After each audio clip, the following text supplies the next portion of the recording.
بسم الله الرحمن الرحیم.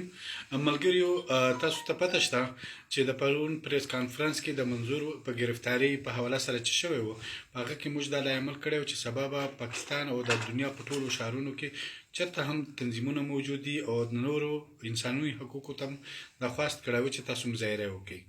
نو په اسلام آباد کې نن چې هغه سلسله کې کومه مظاهره روانه وه، هغه مظاهره ختم کولو نه پس پولیس په هغه باندې اټیک وکړ او کسان یې گرفتار کړل. په هغه کې عصمت بیبي هم چې عوامي ورکر پارټي ده او محسن داور چې د موږ مخکش ملګری او د کومې اسمبلی ممبر هغه هم گرفتار کړ. ملګری بالکل تاسو تکړه اوسئ. زه بهر ته یم، په محفوظ ځای کې یم. زه بالکل زه نه یم گرفتار. او څومره ملګري چې وي د آینده دپاره په ګروپونو کې تاسو خپلې خبرې اترې روانې کړئ چې آینده لا عمل موږ څرنګه تیار کړو. موږ هم دلته پې لګیا یو د ملګریو سره چې موږ آینده لا عمل څرنګه تیار کړو.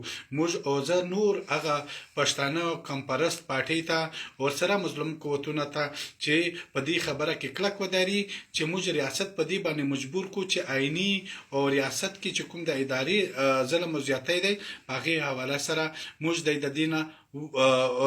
د دې نه منې کو.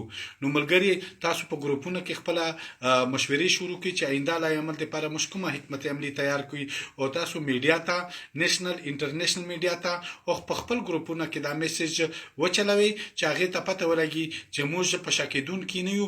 خپل سفر مو جاري ساتلی دی او دا تحریک به موږ منقطي انجام ته رسوو. او تاسو ټولو مننه، ډېره شکریه.